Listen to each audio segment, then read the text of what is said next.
নমস্কার বন্ধুরা। তো আজকে বেলুড় মঠের একটা নতুন এপিসোড নিয়ে চলে এসেছি। তো বেলুড় মঠ তোমরা একদিনে কী করে ঘুরবে, তো সেটাই সংক্ষিপ্ত তোমাদের সাথে শেয়ার করবো। তো ভিডিওটা দেখতে থাকো, আশা করি ভালো লাগবে। তো প্রথমেই বলে রাখি, এটা হচ্ছে বেলুড় মঠের প্রবেশ পথ এবং তার সামনে বেলুড় মঠ কখন খোলা থাকে কখন বন্ধ থাকে সব কিন্তু একটা নির্দিষ্ট সময়সূচি দেওয়া আছে, তোমরা স্কিপ করে দেখে নিতে পারো। তো আর বেলুড় মঠে তোমরা কী কী দর্শন করবে সেটাও কিন্তু এখানে দেওয়া আছে তালিকা অনুযায়ী। দেখতে পাচ্ছ শ্রী রামকৃষ্ণ মন্দির, রামকৃষ্ণ পুরনো মন্দির, স্বামী বিবেকানন্দ আবাস কক্ষ, তো একাধিক এই নাম কিন্তু এখানে দেওয়া আছে। আর সামনেই দেখতে পাচ্ছ বেলুড় মঠ। বেলুড় মঠ কিন্তু একটা বাঙালির কিন্তু একটা আবেগের জায়গা। পাশাপাশি বেলুড় মঠের পরিবেশ কিন্তু খুব শান্ত শিষ্ট, এখানে গেলে কিন্তু সবাই একটা শান্তি অনুভব করে। তো এর পরিবেশটা খুবই নিরিবিলি, খুব শান্ত। তো আর বলে রাখি, বেলুড় মঠের যে এই যে সামনেটা দেখতে পাচ্ছ, মানে বেলুড় মঠের ঠিক বাঁ দিকটায় এখান দিয়ে কিন্তু হচ্ছে প্রসাদ কক্ষ।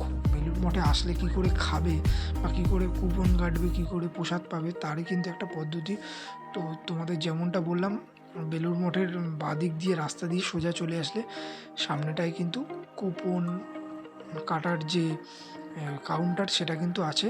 হ্যাঁ, সেখানে কিন্তু কুপন কাটলে যথাসময়ে তোমরা প্রসাদ পাবে এবং সেই নিয়ে বিভিন্ন ভিডিওতে বিস্তারিত দেওয়া আছে। তো আমি আর সেই সম্পর্কে কিছু বললাম না, অনেকেই আশা করি জানো। আর বেলুড় মঠের যে পরিবেশ পুরো কিন্তু একদম বিভিন্ন ফুল গাছগাছরা দিয়ে সুন্দর করে সাজানো হয়েছে। আর এই যে সামনেটা দেখতে পাচ্ছ, এটা কিন্তু স্বামী বিবেকানন্দর যে মন্দির, সেটা কিন্তু বিবেকানন্দ দেবের মন্দির। তার পাশাপাশি এই যে সামনে গঙ্গার ঘাট আছে, গঙ্গার ঘাটে তোমরা স্নান করতে পারবে। কিন্তু আরেকটা কথা বলে রাখি, এখানে কিন্তু তোমাদের ড্রেস চেঞ্জ করার কোনো সুবিধে নেই। স্নান করতে পারবে, কিন্তু এর পাশাপাশি সেই ইনফরমেশনটা অনেকে জানানি, তো সেটা শেয়ার করে দিলাম। অনেক ভিডিওতে দেওয়া আছে। আর এই সামনে দেখতে পাচ্ছ, এটা হচ্ছে সারদা দেবীর মন্দির। গঙ্গার পাশে বেশ প্রাকৃতিক মনোময় পরিবেশ। আর এই যে সামনে এলইডি স্ক্রিনটা দেখতে পাচ্ছ, এখানে কিন্তু বেলুড় মঠের সমস্ত তথ্যচিত্র এখানে এলইডি স্ক্রিনের মাধ্যমে দেখানো হয়। আর যথারীতি অনেকটা সময় হয়ে গেছে এবং মানে খাবারের যেহেতু সময় হয়ে গেছে, তো যেরকমটা তোমাদের বলেছিলাম যে ডান দিক দিয়ে যেতে হয়, চলো। তো এই দিকটা দিয়ে ধীরে ধীরে দেখতেই পাচ্ছ যে লোক যারা যাচ্ছে তারা কিন্তু ওই প্রসাদ কক্ষের দিকে এগিয়ে যাচ্ছে। কত সুন্দর ফুল গাছগাছরা দিয়ে মহুময় একটা প্রাকৃতিক পরিবেশ।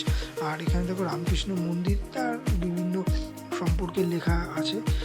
তো এই হচ্ছে যে বেলুড় মঠে। আর বেলুড় মঠের ভিতরে যে কক্ষ আছে সেখানে কিন্তু ক্যামেরা সেইভাবে অ্যালাউ নয়, ক্যামেরা আর কি অ্যালাউ নয়। তো ভিতরের দৃশ্য তোমাদের আমি সেইভাবে কিছু দেখাতে পারলাম না। আর এদিকে দেখো বেলুড় মঠের যে যারা সাধু আছে তাদের কিন্তু এখানে কম্বল বিতরণ করা হচ্ছে। তার পাশে এই যে আম গাছটি দেখতে পাচ্ছ, এটা কিন্তু বহু পুরনো আম গাছ। এটা হচ্ছে তোমার স্বামী বিবেকানন্দর যে বাল্যকালের সেই আম গাছ, কিন্তু তারই একটা চিত্র।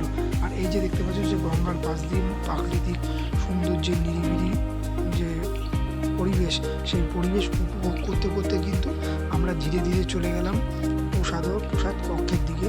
এই যে দেখতে পাচ্ছ ডান দিকটায় দেখো, ডান দিকটায় কিন্তু মানে হাত ধোয়ার যে জায়গা, এখানটায় হাত ধুয়ে যাওয়ার পথে আর কি মানে গঙ্গার যে প্রাকৃতিক সৌন্দর্য, সেই সৌন্দর্য উপভোগ করতে করতে গঙ্গার পাশ দিয়ে চলে গেলাম প্রসাদ কক্ষের দিকে। সামনেই দেখো চলে এসেছি প্রসাদ কক্ষের দিকে। এটা কিন্তু এখনও কনস্ট্রাকশন বিল্ডিং চলছে, এখনও ফুলদমে কমপ্লিট হয়নি। সামনের চিত্রটা দেখে তোমরা বুঝতেই পারছো বহু মানুষ, মানে কয়েক হাজার মানুষ কিন্তু এখানে প্রসাদ কক্ষের দিকে যাচ্ছে, যারা সাধু সন্ত আছে। তার পাশাপাশি বিভিন্ন পশ্চিমবাংলার বাইরে বিভিন্ন জায়গার থেকে কিন্তু মানুষ, পর্যটকরা আসে এবং এখানে ভ্রমণ করে, প্রসাদ গ্রহণ করে।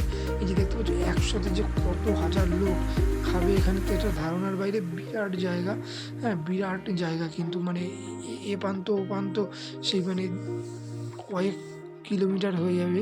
তো যাই হোক, তো তার পাশাপাশি দেখতে পাচ্ছি যে প্রসাদ দেওয়া এটা কিন্তু আরম্ভ হয়ে গেছে।